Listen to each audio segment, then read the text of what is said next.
Every night for 7 years, Eleanor Pryce set 2 cups by the fire. One for herself, one for a man who was never coming home. She told herself it was habit. It was not habit. It was hope dressed up as something smaller so it would hurt less to carry. He had stepped down from his carriage outside there in one autumn evening, told the driver he would only be a moment, and walked around to the other side of the horses. No struggle was heard. No cry carried over the water. His coat was found folded across the seat he had just left, as though he meant to come right back for it. He did not. For 180 years, no one has ever explained where Samuel Pryce went, or why the marsh he vanished into has never once given him back. Tonight, let this story carry you somewhere far away, to a small stone inn at the edge of a marsh that remembers everything it has ever swallowed.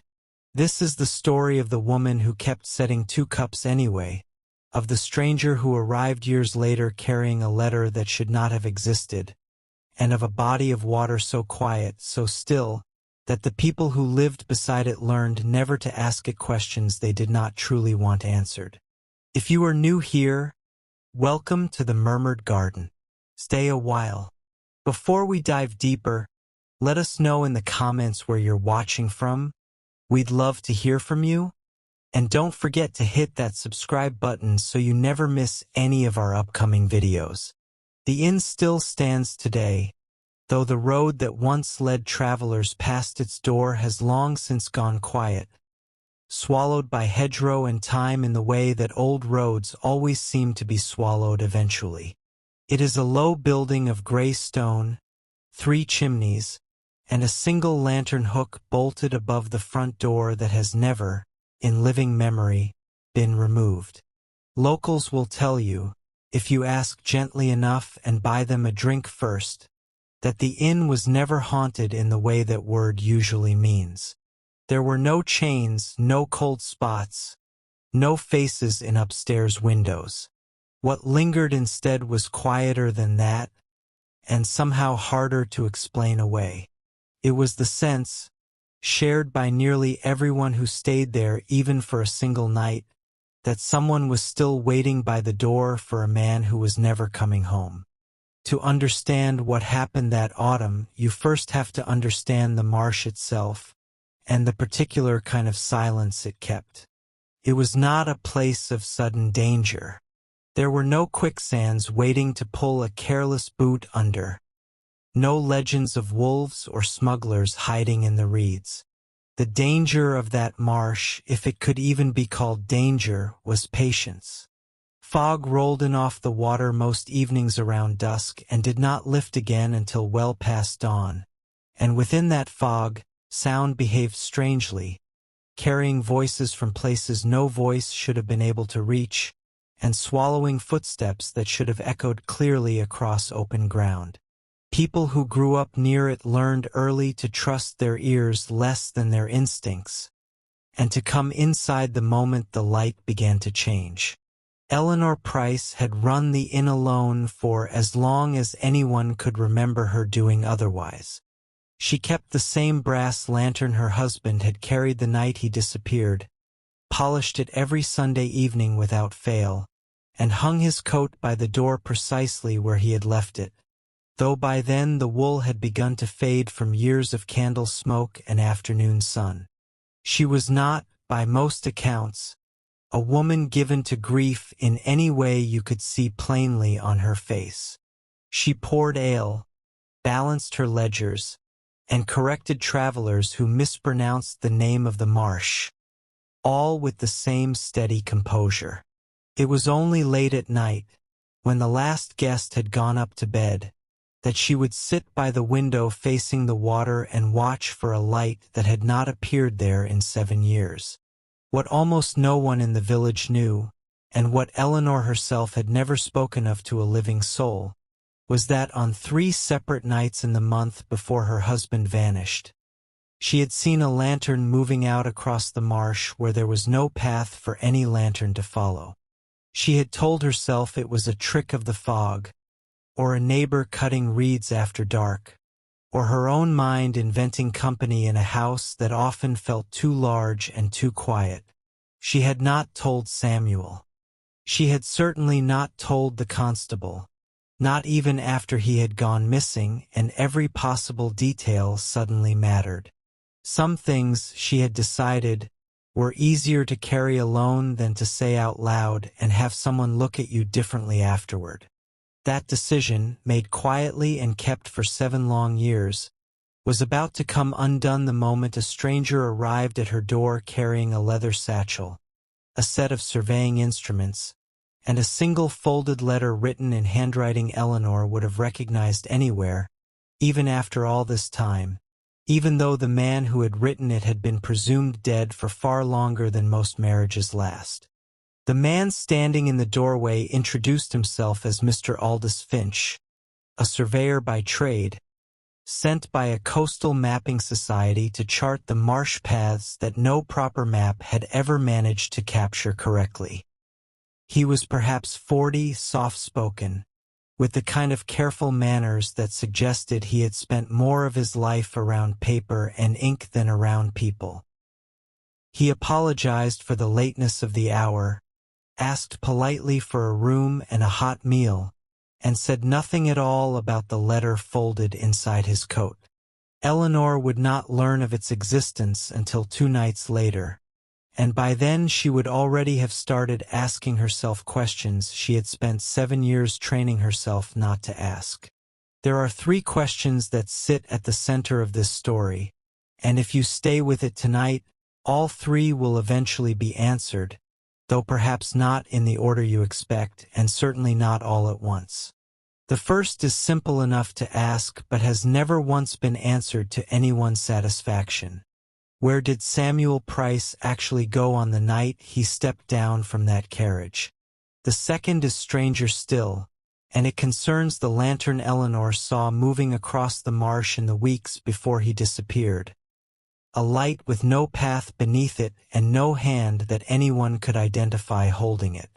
The third question did not exist at all until Aldous Finch arrived carrying a letter written in handwriting that belonged, unmistakably, to a dead man. The marsh itself deserves its own introduction here, because nothing in this story can be understood apart from it. It stretched for nearly 4 miles between the inn and the nearest proper town, a flat expanse of reed and black water broken only by narrow causeways that shifted with the seasons and could not always be trusted even by those who had walked them their whole lives. Fishermen avoided it after dark as a matter of habit rather than fear, the way a person avoids stepping on a particular floorboard without quite remembering why. The local clergyman had once described it, in a sermon Eleanor still remembered word for word, as a place that kept its own accounts and settled them on its own schedule, answerable to no one. Mr. Finch settled into the inn's smallest room, the one nearest the stairs, and spent his first full day exactly as he had described he would, walking the edges of the marsh with his instruments, making careful notes in a leather book, and returning each evening with mud to his knees and very little conversation to offer. He was polite to Eleanor in the manner of a man keeping a respectful distance from a stranger's private sorrow, the kind that lingers in a house long after the person causing it has gone quiet about it themselves.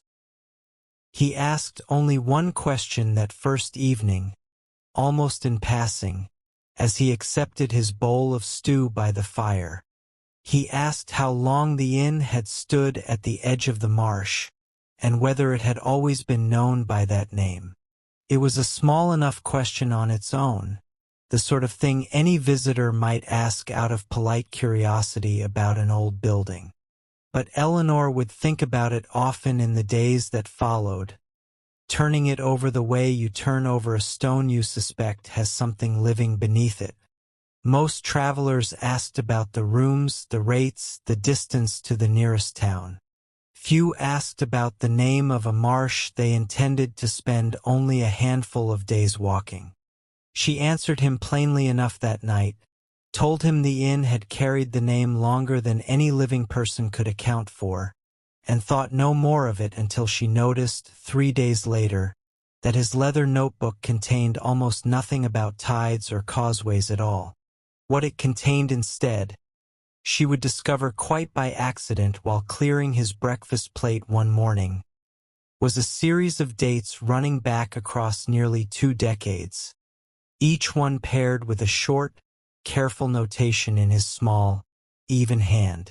Disappearances, 5 of them, including her husband's, all recorded along that same stretch of marsh, stretching back further than Eleanor had ever realized such things had happened at all.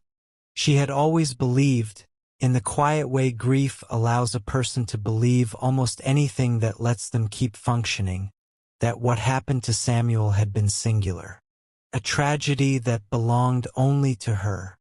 The notebook in Mr. Finch's room suggested, without saying so outright, that it had never been singular at all. Before the marsh ever took anything from her, Eleanor Pryce had built a life there that she was, by most measures, quietly proud of. She had grown up 2 villages over, the daughter of a wool merchant, and had married Samuel at 19 for reasons that had far less to do with practicality than the stories she later told herself suggested. She remembered him best not as the man who vanished but as the man who used to read aloud to her by the fire on slow winter evenings, his voice low and unhurried, while she mended whatever needed mending that week. It was a small, ordinary kind of happiness, the sort no one thinks to write down while they still have it, and she had spent the 7 years since trying very hard not to let herself forget the sound of it. The inn itself had a rhythm to it that Eleanor had come to know the way she knew her own breathing. Each morning began with the fire, coaxed back to life from the previous night's embers, and the particular smell of wood smoke mixing with rain that seemed to live permanently in the stone walls. She baked on Tuesdays and Fridays, aired the upstairs linens whenever the weather allowed it, and kept a small garden along the south wall where she grew herbs that did reasonably well despite the dampness rolling in from the water. Travelers who stayed more than a single night often remarked, gently and without quite meaning to, that the inn felt less like a business and more like someone's actual home, which it was in every sense except the one that mattered most to her now. Tobias Wren had tended the marsh lanterns for longer than Eleanor had been alive, a thin, weathered man in his 70s who walked the same stretch of causeway every evening at dusk regardless of weather, carrying oil and a short ladder for the lamps that marked the only paths safe enough to trust after dark. He had been one of Samuel's closest friends, the 2 of them having grown up fishing the same stretch of water as boys, and he had never once, in 7 years, stopped lighting the lamp nearest the inn exactly the way Samuel used to like it, angled slightly toward the water rather than the road. He rarely spoke of the friendship directly. He simply kept the habit going the way a person keeps watering a plant that belonged to someone else. He had his own quiet dreams, modest ones, the kind most people carry without ever saying aloud. He wanted, more than anything, to see the causeway properly rebuilt before he grew too old to walk it, so that the next generation of marshkeepers would not have to learn the paths the hard way, by memory and near misses, the way he had. He had a granddaughter in the nearest town who he visited twice a month without fail, and he kept, folded in his coat pocket, a small drawing she had made him the previous spring, slightly worn now from being carried everywhere. He was, in nearly every way that mattered, an unremarkable man living an unremarkable life, except for the particular weight he carried about the night his closest friend disappeared and the questions he had never once allowed himself to ask out loud. There was a drawer in Samuel's old writing desk, set against the far wall of the room Eleanor still called the study, though no one had studied anything in it for years, that had remained locked since the week after his disappearance. She kept the key on a ribbon at the bottom of her sewing box, beneath the spools of thread she used least often, and had told herself for years that she simply had not gotten around to sorting through whatever papers it held. The truth, which she rarely allowed herself to examine too closely, was simpler and considerably harder to admit. She was afraid of what she might find inside it, and had decided, somewhere along the way, that not knowing was a burden she could carry more easily than knowing might turn out to be. It was Tobias, oddly enough, who first noticed something had shifted the evening Aldous Finch arrived at the inn. He had come by, as he often did, to share a pot of tea with Eleanor after his rounds, and found the new guest already seated by the fire, his leather notebook open on his knee.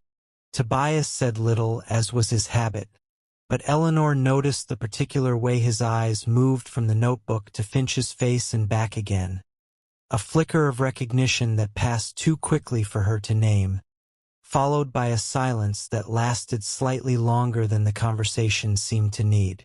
When she asked him about it later that night, he only shook his head and said it was nothing, the kind of answer that, in her experience, almost never actually meant nothing at all.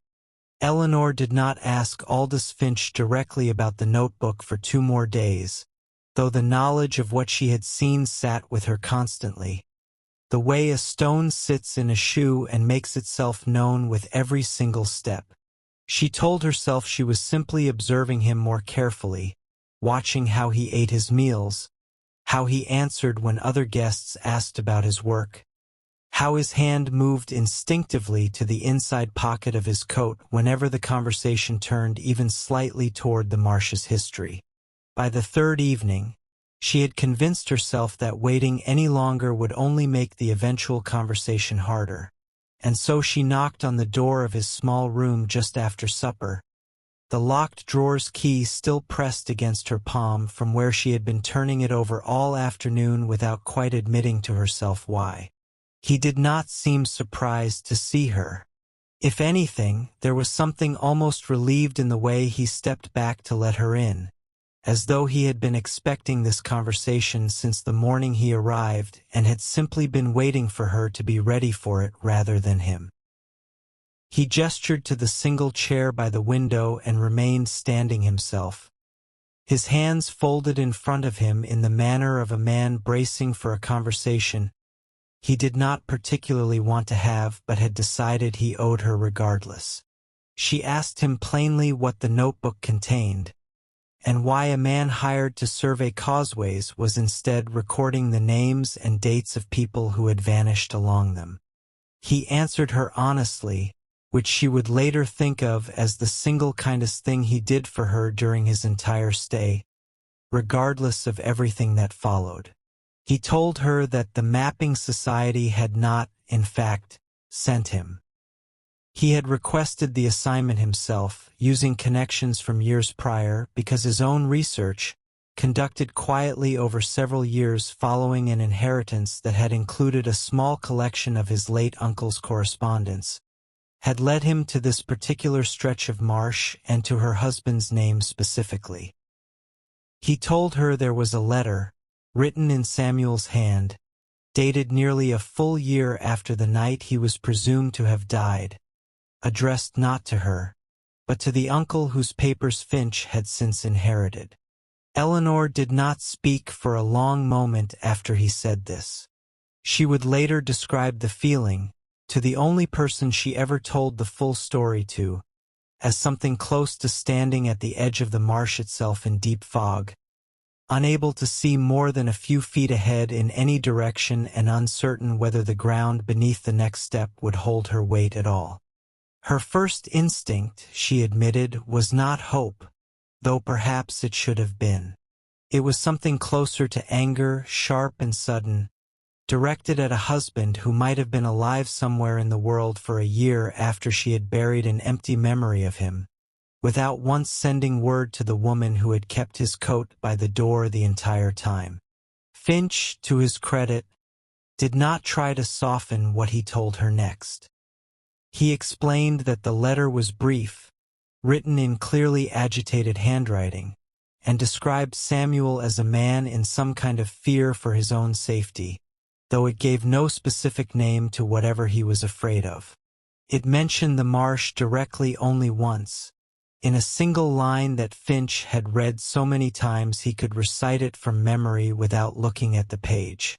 The line stated simply that Samuel had seen something out past the third lamp marker that he could not yet bring himself to put into words, and that if anything happened to him afterward, his uncle should know it had not been an accident. The conversation that followed lasted well past midnight, longer than either of them had likely intended, and ended with more questions raised than answered, which is so often the case with conversations of this particular kind.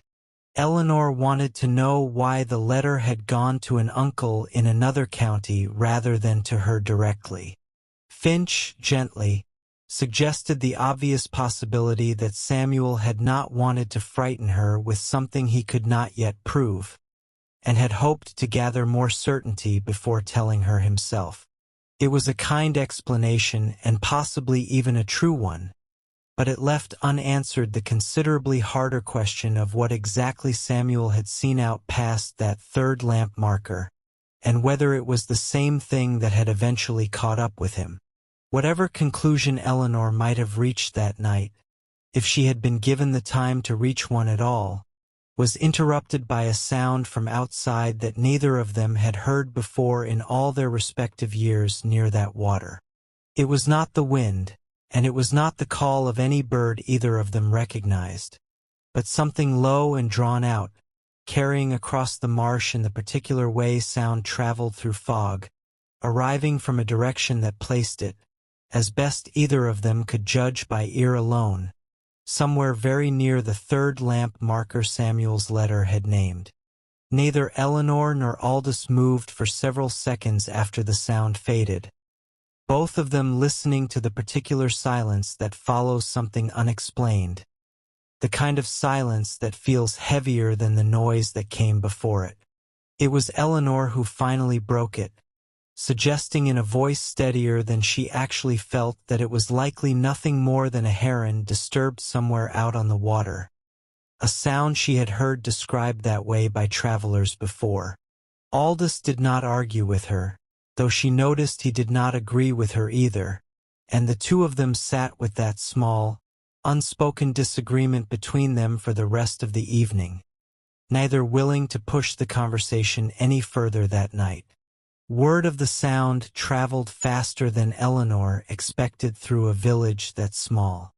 By the following afternoon, two fishermen who lodged occasionally at the inn mentioned, almost in passing while warming themselves by the fire, that they too had heard something carrying across the marsh the previous night, something neither of them could quite place.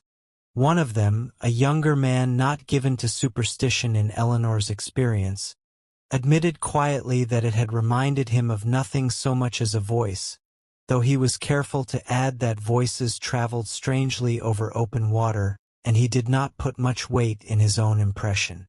The other simply nodded and changed the subject, which Eleanor had learned over the years was its own kind of answer. Tobias arrived later that same day, earlier than his usual hour, and asked to speak with Eleanor privately before he began his evening rounds.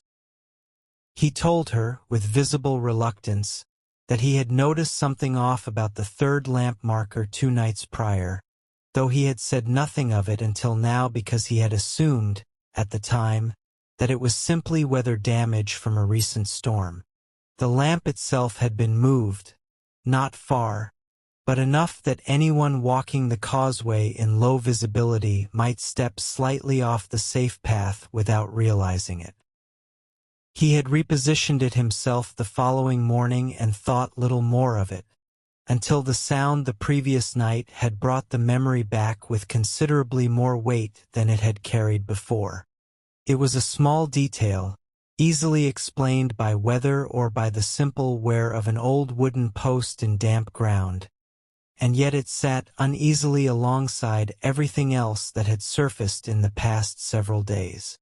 Eleanor found herself doing what she had spent 7 years training herself not to do, weighing small and ordinary facts against one another and searching for a shape that connected them, the way a person searches a dark room for furniture they already know is there. The letter, the notebook with its 5 names, the sound carrying from precisely the spot Samuel had named in writing before he disappeared. The lamp moved just enough to matter in just the right place to matter most. Aldous, for his part, had grown quieter since the previous night, spending most of the following day not out on the causeway with his instruments as he had the days before, but seated at the small writing desk in his room with the door mostly closed. When Eleanor brought his evening meal up herself, an excuse she barely bothered disguising as ordinary hospitality, she found him surrounded by pages of his own handwriting, cross-referencing dates from his notebook against something else she could not quite see from the doorway. He thanked her for the meal without quite meeting her eyes, and she left without asking what he had found, though she suspected correctly that whatever it was, he was not yet ready to say it aloud to either of them.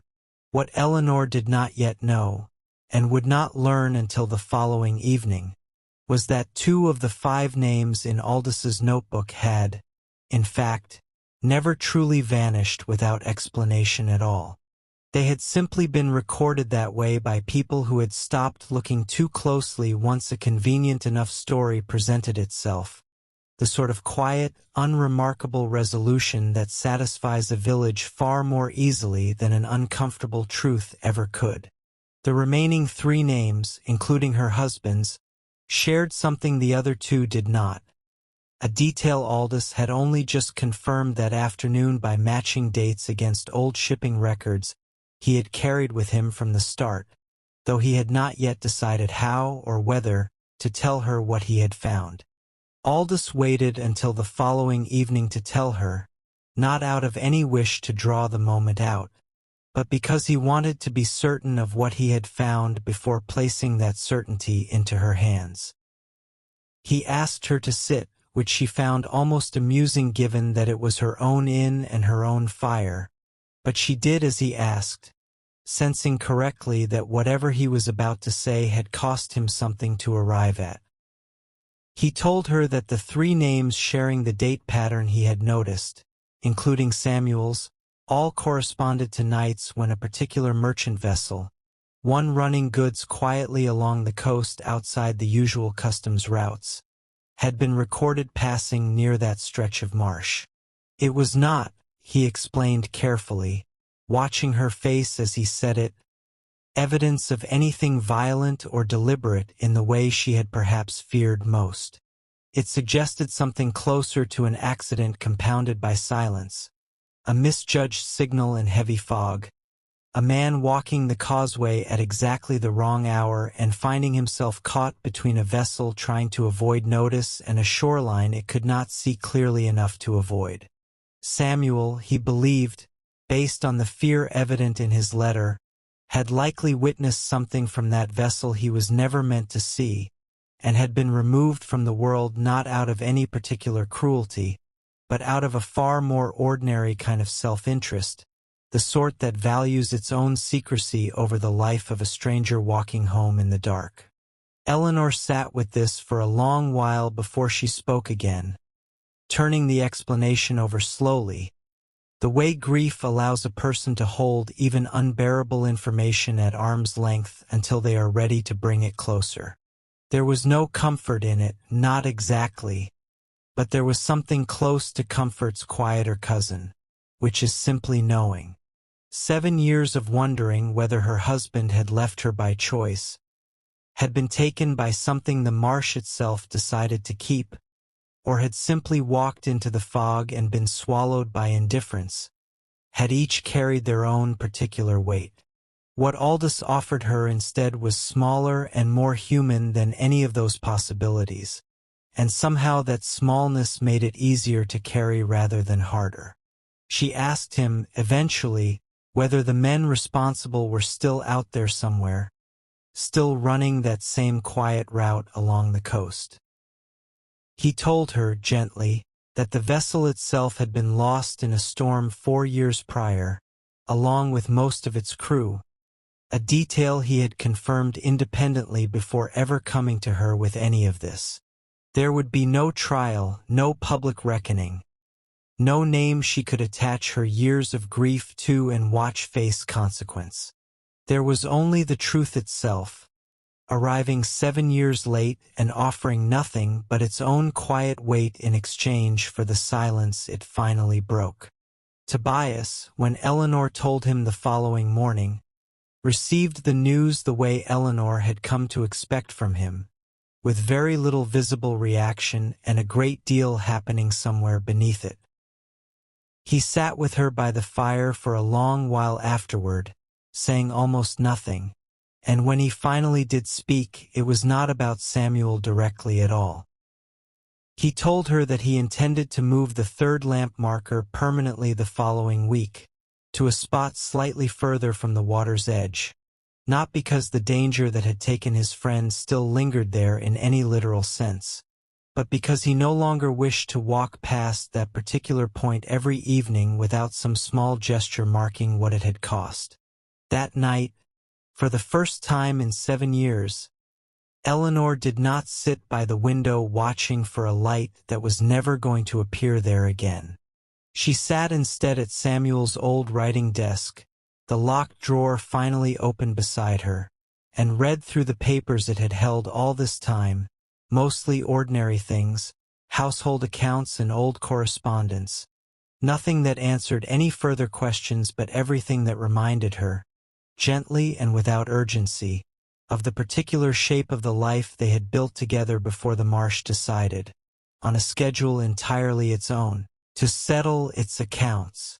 The seasons turned over in the way they always had, indifferent to everything that had happened beneath its roof, and Eleanor found that this indifference, which had once felt unbearable to her, slowly became something closer to a comfort. The marsh did not change because she finally understood it. The fog still rolled in most evenings just after dusk, settling over the black water in the same patient way it always had, and the reeds still bent the same direction in the same prevailing wind, regardless of what truths had finally surfaced after 7 long years of silence. There was something steadying in that constancy, in discovering that the world simply continues on its own quiet schedule, untroubled by whatever grief or relief a single small life happens to be carrying through it.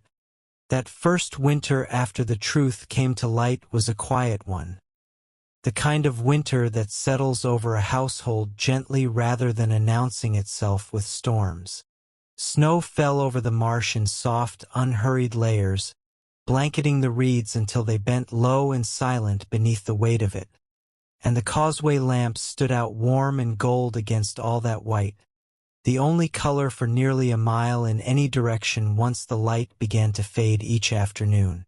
Eleanor would stand at the window some evenings simply to watch the snow gather on the sill, layer by layer, and find herself thinking not of the man she had lost, but of small, ordinary things, whether the chimney needed sweeping, whether there was enough flour for the week, whether Tobias would make it back from his rounds before the heaviest of the weather arrived.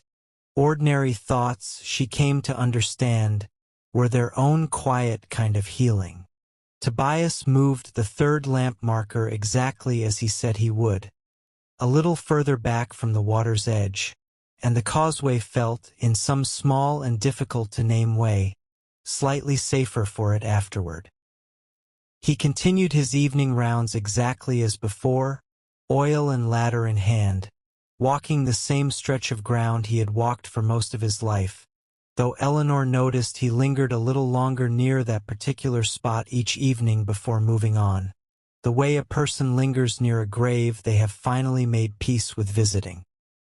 His granddaughter's drawing remained folded in his coat pocket, slightly more worn each season, and he began, that following spring, the long-delayed work of properly rebuilding the causeway, board by board, the way he had wanted to for years.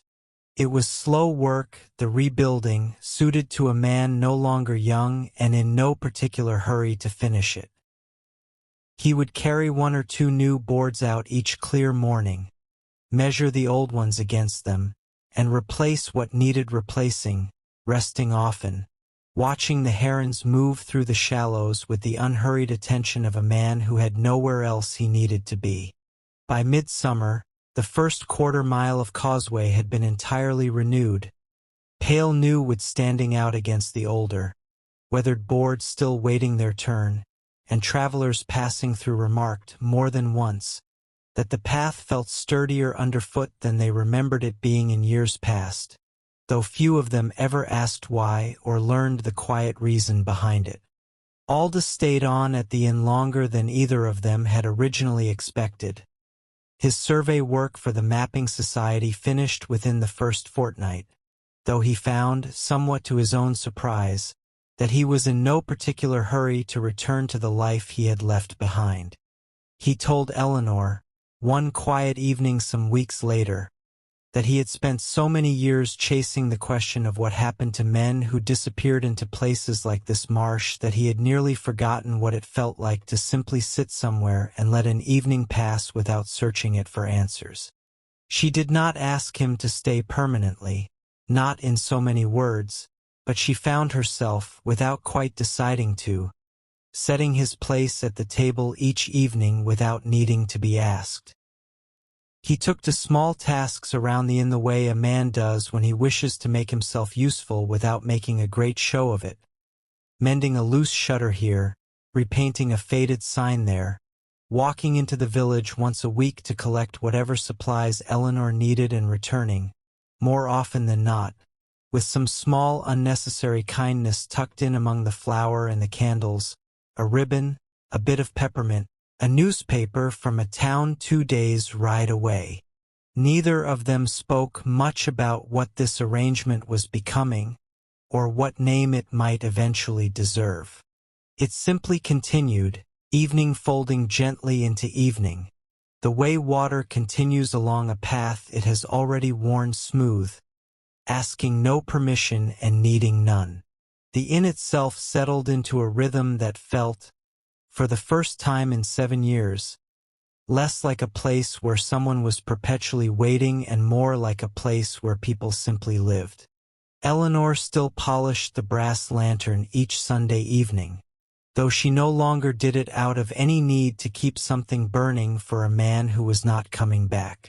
She did it now the way a person tends any old object that has earned its place in a household through long years of use, with a kind of fondness that asked nothing further of the past than to be remembered correctly.